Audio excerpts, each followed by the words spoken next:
Hello दोस्तों, स्वागत है हमारे यूट्यूब चैनल में। आज हम एक महत्वपूर्ण सूत्र के बारे में समझेंगे। यहाँ पे धूर बराबर लगी स्क्वायर होता है। इसको याद करना, ये सूत्र है हमारा, धूर बराबर लगी स्क्वायर। इसका मतलब है कि आपके यहाँ मान लेते हैं कि 5.5 हाथ की लगी चलती है, तो 5.5 फीट लंबा और 5.5 फीट चौड़ा ये ज़मीन है। ठीक, तो ये एक धूर हो गया। अगर आप इसे फीट में जानना चाहेंगे कि हमारे यहाँ 5.5 हाथ का लगी चलता है, अगर हम फीता से इसे नापी कर रहे हैं तो कितना फीट लंबा कितना फीट चौड़ा होगा। ठीक, तो एक यहाँ पर हाथ है 5.5 हाथ, तो एक हाथ बराबर अगर इंच ले 18 इंच होता है। एक हाथ बराबर फीता से 1.5 फीट का होता है। कड़ी में 2.273 कड़ी होता है। इस तरह से गज में होता है आधा गज।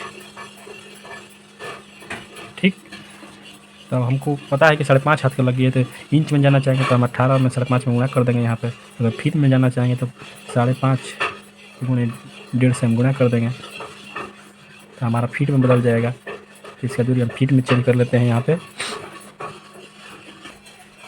8.25 आ गया।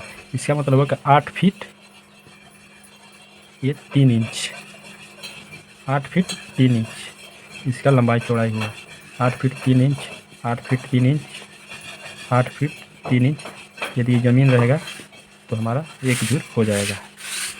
इसी प्रकार से आप अपने यहाँ हाथ को फीट में कड़ी में चेंज कर सकते हैं। तो हम देख लिए यहाँ पे फीट में चेंज करके 8 फीट 3 इंच। ये 0.25 को इंच में कैसे बदला गया, हमने इसमें अब जानते हैं कि 1 फीट बराबर 12 इंच होता है। कितना? 12 इंच होता है। तो हमने इसमें तो हमको 0.25 में गुणा कर देना है 12 से, तो हमारा इंच में पता चल जाएगा कितना इंच में। 0.25 गुणे 12 बराबर 3, यानी 3 इंच इसका वैल्यू हो गया। तो यहाँ पर वहीं 8 फीट 3 इंच लिखे थे, 8 फीट 3 इंच। ये 8 का 8 हो गया, ये 3 इंच में बदल गया। ठीक, यहाँ तक देख लिए। तो अब हम जानेंगे यहाँ पर धूर का मान। एक धूर 5.5 हाथ का लगी यहाँ पर चलता है, तो एक धूर बराबर कितना हुआ। एक धूर बराबर हमारा फॉर्मूला है यहाँ पर, धूर बराबर लगी स्क्वायर। धूर बराबर लगी स्क्वायर। तो हम जानते हैं हमारा 5.5 हाथ का लगी चलता है, तो 5.5 हाथ स्क्वायर ये लगी का मान हो गया, ये लगी की जगह।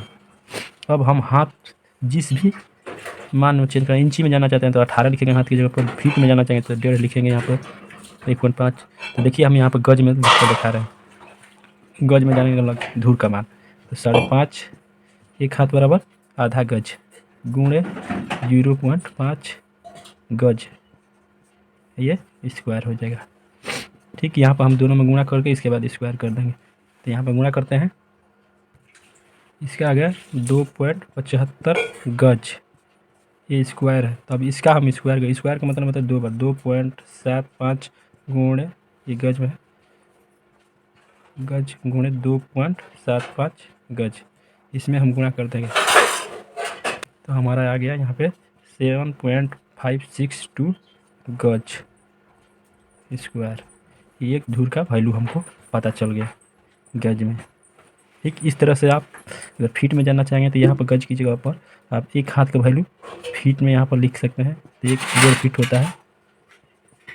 अब इसमें गुणा कर दीजिएगा, इस तरह से फीट में निकाल सकते हैं। तो हमको एक धूर बराबर कितना फीट होगा यहाँ पर निकाल कर कमेंट कीजिए इस चैनल पे। Thank you all of you guys video देखने के लिए। Please like and subscribe. अगर आप इसे डिसमिल में बताना चाहते हैं कि आप धूर का मान निकाल लिए, तो डिसमिल बराबर 1 डिसमिल बराबर होता है यहाँ पर बराबर कड़ी में होता है कड़ी स्क्वायर, फीट में होता है 435.6 फीट स्क्वायर, और मीटर में होता है 40.78 मीटर स्क्वायर, गज में होता है 48.40 गज स्क्वायर, हाथ में होता है 193.6 हाथ स्क्वायर। इस तरह से 1 डिसमिल का वैल्यू होता है। आप जिस भी वैल्यू में इसका निकालेंगे धूर का, उस वैल्यू से भाग दे देंगे तो 1 डिसमिल धूर में चेंज हो जाता है। Thank you.